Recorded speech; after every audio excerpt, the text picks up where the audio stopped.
Bienvenidos de regreso a TV Perú Noticias. Como ya estará bien enterado, dentro de pocos días se va a dar inicio a la COP21 en París. Nosotros hemos sido anfitriones todo este año en estas conversaciones sobre el cambio climático y los compromisos a los que se tienen que llegar para el 2030. Para hablar de ese tema y de cómo el Perú va a cumplir con sus compromisos energéticos de reducir el 20% del consumo de energía al 2030, se encuentra en nuestro estudio Oscar Peña. Él es de Schneider Perú, una empresa eléctrica que trabaja justamente en estos esfuerzos de intentar ahorrar electricidad. ¿Cómo está? Buenos días. Muy buenos días a todos los televidentes. Bueno, voy a empezar explicando un poco lo que es Schneider como empresa. Para nosotros el número 170 es un buen indicador, porque estamos presentes en más de 100 países, somos más de 170.000 empleados, ¿no? Y tenemos más de 170 años, o sea, es una empresa de origen francés, ¿no?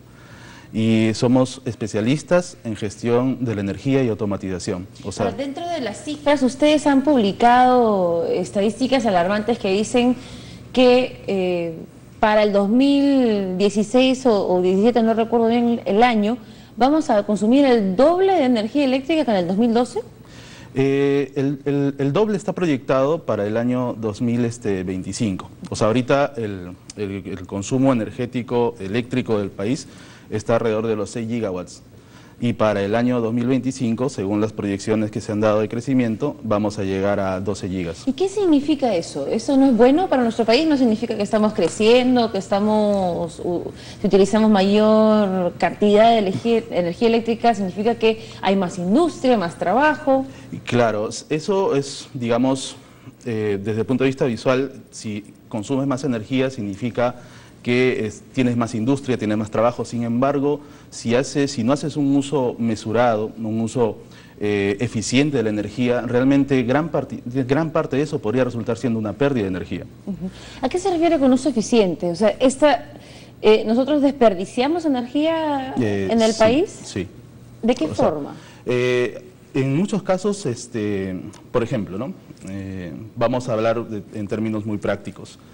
Cuando uno en una casa, por así decirlo, deja todos los equipos conectados, los equipos siguen consumiendo un mínimo de energía. Entonces ahí hay un consumo energético. Claro, pero estoy convencida que ese no es el grosso del desperdicio energético. Probablemente está más relacionado a la industria. Sí, más que todo industria y minería, porque entre industria y minería tenemos casi el 85% del consumo energético del país. Entonces, si nosotros mejoramos nuestros procesos con equipamiento, con sistemas eficientes, ¿qué significa eficiencia al final de cuentas? Eficiencia energética o eficiencia significa hacer más con menos, ¿no? Entonces, ¿y cómo es hacer más con menos? Es simplemente tener dentro de los procesos equipos, sistemas, soluciones que nos permitan reducir el consumo energético, pero sin mediar la calidad de producto final. Ahora, ustedes ofrecen, digamos, estas asesorías y tecnología para poder reducir el consumo energético. En el Perú, ¿es requisito por ley, por ejemplo, implementar estas tecnologías? ¿Eso es lo que se está buscando? En el Perú, por ejemplo, se han hecho esfuerzos a nivel gobierno, sin embargo, esto es un tema multipartidario, o sea, son varios los sectores que tienen que actuar. Nosotros como especialistas en gestión de la energía, lo que nosotros hacemos es asesorar al mercado interno, ¿no? Respecto a soluciones, ¿no? Que estén orientadas al ahorro de energía.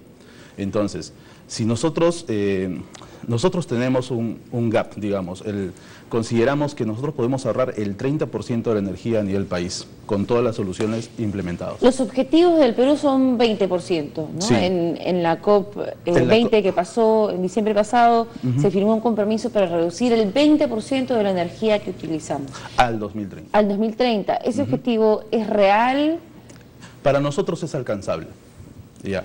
Sin embargo, habría que, digamos, para poner en contexto al público, para nosotros el hecho de que el Perú haya hecho la COP20, es más, nosotros hemos tenido muchos expositores a nivel internacional, yo también expuse en la COP20, y los acuerdos que se llegaron son un avance. algunos consideran que es la antesala a la COP21, en el sentido de que en la COP20 asistieron 194 países, y estos 194 países tienen culturas diferentes, tienen matrices energéticas diferentes. Llegar a un consenso es muy difícil. Claro. Entonces, los principales acuerdos de la COP20 fueron los siguientes, ¿no? Cada país define sus metas, ¿no? Y hicieron un borrador al final de diciembre del 2014, ¿no?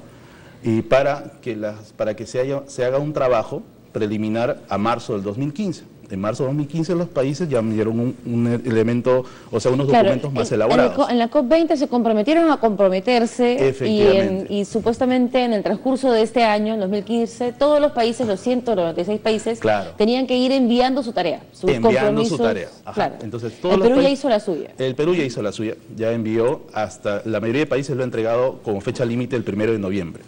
O sea que para estas alturas ya ese tema está ahí en el tintero, ¿no? Claro, y para la COP21 sí debería haber un acuerdo vinculante, sí, que es esa palabra capaz para muchos puede no significar mucho, pero a nivel internacional significa un montón. Sí, es un montón.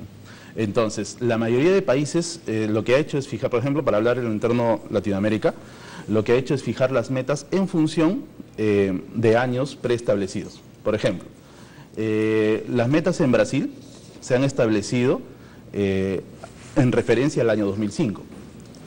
Las metas en Perú en referencia al 2012, ¿no? Y así, o sea, cada país ha establecido. En Sudamérica, la meta más baja la tiene Argentina, con 15% de reducción comprometida, ¿no? Perú tiene 20%, Colombia tiene 20%, Brasil tiene 43% al año 2030, ¿no?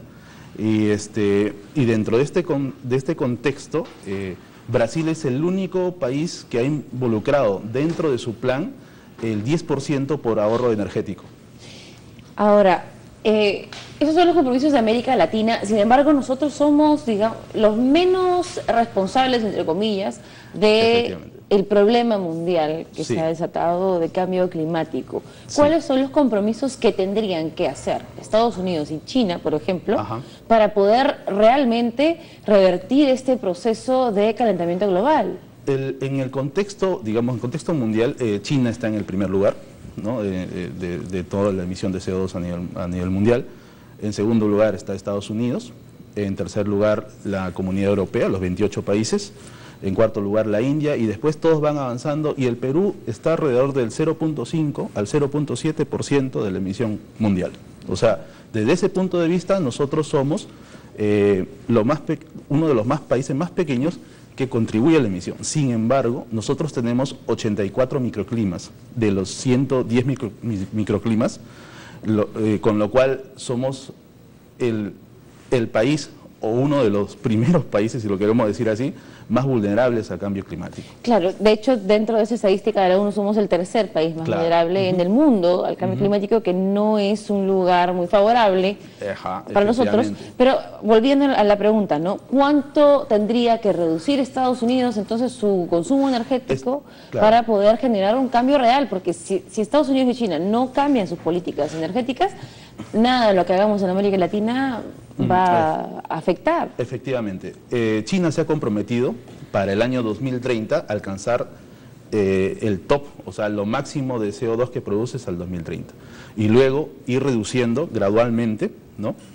Las emisiones de CO2. En el caso de Estados Unidos es un poco más tangible los órdenes en porcentajes. Ellos están hablando de entre 26 y 28% de reducción de CO2, ¿no? Entonces, de CO2 a nivel mundial. Entonces, si ellos realmente reducen el 28%, sí sería una cuestión importante. Pero hay que hablar un poco también de cuál es el límite o cuál es el objetivo realmente de la COP21 o de los acuerdos que se van a llegar. Es que la temperatura global del planeta no se incremente en más de 2 grados centígrados. O sea, eso sería realmente, para el ecosistema, sería muy perjudicial, ¿no? Al cabo de este siglo. Por supuesto, para el desarrollo humano, la biodiversidad, para muchas cosas, ¿no? Para muchísimas cosas. Sí. Bueno, muchísimas gracias por habernos acompañado esta mañana. Estamos entonces al tanto para el desarrollo de la COP21. Sí, estamos muy atentos y tenemos nuestros expositores allá y todos nuestros expertos a disposición. Bien, muchísimas gracias. Entonces estuvimos conversando con Oscar Peña. Él es un especialista de Schneider Electric Perú, que nos ha detallado un poco de cuáles son esos compromisos a nivel regional para reducir el consumo eléctrico y energético en la región, con miras a hacer un compromiso tangible para París de la COP21.